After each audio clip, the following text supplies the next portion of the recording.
Interminable के 8वें episode की शुरुआत में हम देखते हैं कि रूडी को देखकर सोफी का भाई चौंक जाता है क्योंकि उसके हाथ में खून से भरा हुआ ट्रे था। लेकिन तभी क्योटा का दोस्त आकर रूडी को रोक लेता है। लेकिन तभी सोफी का भाई उन दोनों के करीब आकर उनसे कहता है क्या यहाँ पर कोई सीरियस है। लेकिन तभी क्योटा का दोस्त उसे कहता है कि नहीं, बस दोनों नौकरों के बीच में फाइट हो गई है जिसकी वजह से उन दोनों को चोट लग गई। लेकिन तभी सोफी का भाई उस ट्रे को देखता रहता है और उसे उन दोनों के ऊपर और भी ज्यादा शक होता है। लेकिन तभी वहाँ पर कोनियाई आ जाता है और सोफी के भाई को कहता है कि तुम यहाँ पर क्या कर रहे हो। और सोफी का भाई कोनियाई से कहता है कि मैंने सुना है कि तुम यहाँ पर रोज आते हो, तो मैं देखने के लिए चला है आखिर ऐसा यहाँ पर क्या है। लेकिन तभी कोनियाई उससे कहता है कि मैं यहाँ पर सिर्फ म्यूजिकल इंस्ट्रूमेंट बजाने के लिए आया हूँ और अंकल ही मुझे टीच कर रहे हैं। लेकिन तभी सोफी का भाई उससे कहता था कि मैं मजाक कर रहा हूँ, तो बस अंकल को ये फ्रूट देने के लिए आया था जो डैड ने मुझे दिए थे। और कोनियाई के टीचर को ग्रेट करके वो वहाँ से चला जाता है। लेकिन तभी उसका टीचर भी उसे कहता है कि मुझे लग नहीं रहा कि तुम्हारा भाई इसकी वजह से यहाँ पर आया हुआ था। आगे हम देखते हैं कि सोफी का भाई उन लोगों के साथ मीटिंग करने के लिए आ जाता है जिनको उनके सब पे ऊपर शक था। लेकिन तभी वो लोगों से ये भी कहते हैं कि हम दोनों के ऊपर कोई जासूसी कर रहा था लेकिन हमें उसे घायल कर दिया इकारो से। सोफी का भाई भी उन लोगों से कहता है कि इकारो की वजह से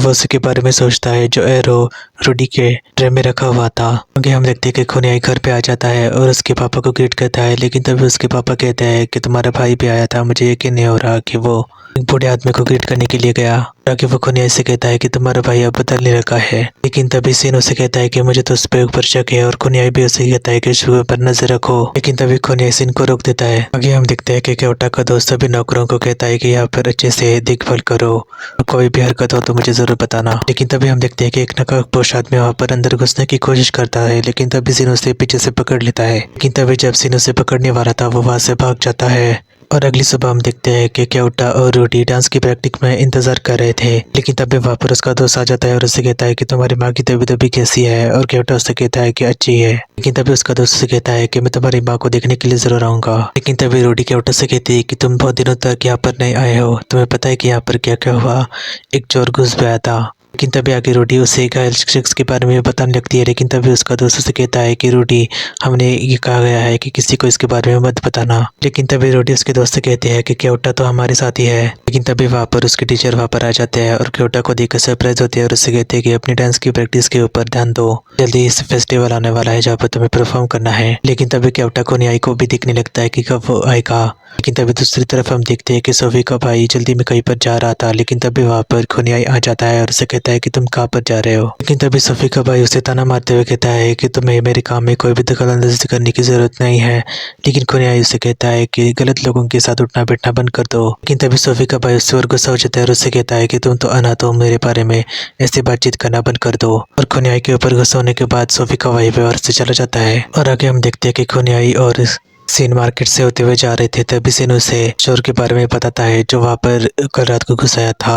कोनियाई भी उसे ये कहता है कि सोफी का भाई का उसके साथ जरूर कोई रिलेशन होगा। और आगे हम देखते हैं कि सोफी का भाई उन लोगों के साथ फिर से मीटिंग कर रहा था और उसे कह रहा था कि हमें उस जगह पर रेड मारनी चाहिए और उस जगह को खत्म कर देना चाहिए जहाँ पर वो लोग बना देते हैं लोगों को जो हमारे खिलाफ है। लेकिन तभी उसमें से एक शख्स उसे ताना मारते हुए कहता है कि तुम्हारा भाई भी उन लोगों से जुड़ा हुआ है, क्या तुम्हें इस बात की चिंता नहीं होती। लेकिन तभी सोफी का भाई उन लोगों से कहता है कि वो मेरा भाई नहीं है, मैंने कभी भी उसे अपने भाई के तौर पे नहीं देखा है। और उसकी बातों से वो लोग भी उसके ऊपर प्रभावित होते हैं और वो भी उनसे ये कहता है कि वो नहीं लेट डाउन नहीं करेगा। लेकिन तभी उसके जाने के बाद वो लोग ये डिस्कस करते हैं कि कैसे वो काफ़ी ज़्यादा इनसिक्योर है पहले से ही उसके भाई से और उसकी जगह लेने के लिए वो कुछ भी करेगा। और आगे हम देखते हैं कि क्योटा उसके घर के बाहर किसी का इंतजार कर रहा था। लेकिन तभी उसकी माँ कर उसे कहती है कि क्या तुम किसका इंतजार कर रहे हो। लेकिन तभी वो चौंक जाता है क्योंकि वो कोनियाई का ही इंतजार कर रहा था। और वो अपने माँ से कहता है कि मैं रूडी के बारे में सोच रहा था कि वो यहाँ पर कब आएगी। और उसकी माँ कहती है कि मैं उसके लिए खाना प्रिपेयर करती हूँ। लेकिन तभी वो अपनी माँ को रोकते हुए कहता है कि मुझे नहीं लगता कि वो यहाँ पर आएगी। लेकिन तभी आगे हम देखते हैं कि शाम हो जाती है। लेकिन क्योटा फिर भी कोनियाई के बारे में ही सोचे जा रहा था। लेकिन तभी वो अपने आप से ये भी कहता है कि वो नहीं आए तो मैं इसके बारे में क्यों सोच रहा हूँ। लेकिन तभी हम देखते हैं कि वो क्योटा से मिलने के लिए वहाँ पर आ जाता है। लेकिन तभी उसे वो बिना देखे वहाँ से चला जाता है। और अगली सुबह हम देखते हैं कि कोनियाई उसे मिलने के लिए आ जाता है। लेकिन क्योटा कोनियाई से अच्छे से बातचीत नहीं करता।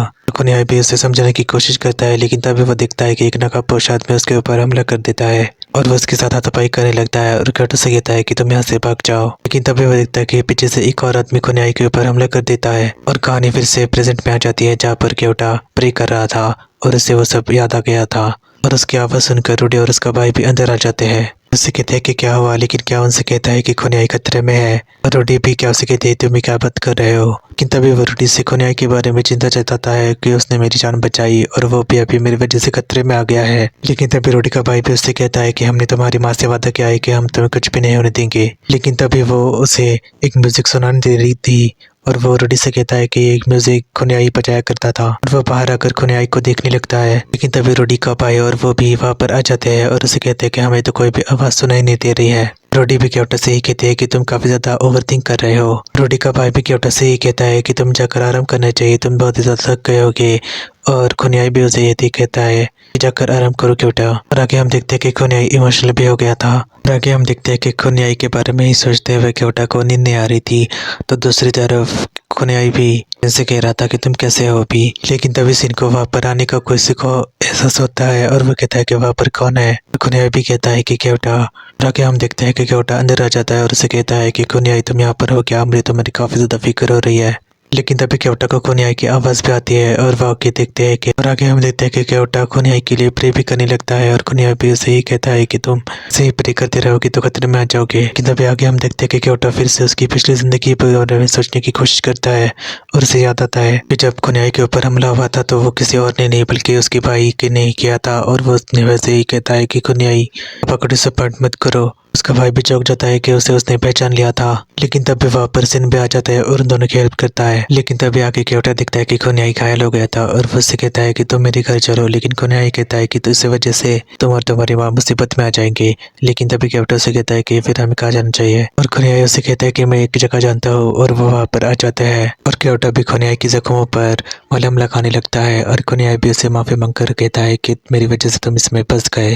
और आगे हम देखते हैं कि रात में खुनियाई क्योटा से कहता है कि मुझे तुमसे कुछ बात करनी है क्योंकि मैंने अभी अभी जाना कि लाइफ कितनी ज्यादा शॉर्ट है। और आगे वो क्योटा को आई लव यू बोल देता है और क्योटा भी उससे कहता है कि मैं एक औरत नहीं हूँ, फिर भी तुमने मुझे आई लव यू क्यों बोला। लेकिन तभी आगे हम देखते हैं कि खुनियाई उसे करीब आकर किस करने लगता है। लेकिन तभी क्योटा उसे रोकने की कोशिश करता है लेकिन फिर भी खुनियाई उसे किस करता रहता है। अगली सुबह हम देखते हैं कि सोफी इस बात से काफी ज्यादा परेशान थी कि खुनियाई कल रात से घर नहीं आया था। लेकिन तभी उसके पापा भी उसे ही कहते हैं कि मैं उसे ढूंढने के लिए जा रहा हूँ। लेकिन तभी वहाँ पर उसका भाई आ जाता है और उसके पिताजी से कहता है कि वो काफी ज्यादा डांस क्लास के यहाँ पर जा रहा था, आप वहाँ पर जाकर चेक करिए ये पर होगा। सोफी भी अपने पिताजी से कहती है कि मैं भी आपके साथ आ रही हूँ। लेकिन तभी सोफी का भाई का नौकर उससे कहता है कि मुझे अभी पता चला है कि खुनियाई वहाँ पर नहीं है। लेकिन तभी सोफी का भाई उससे कहता है कि इसलिए मैंने फादर और सोफी को वहाँ पर भेजा है ताकि हम खुनियाई को बाहर ढूंढ सके। और आगे हम देखते हैं कि खुनियाई सो रहा था लेकिन क्योटा फिर भी कल रात के बारे में ही सोचे जा रहा था।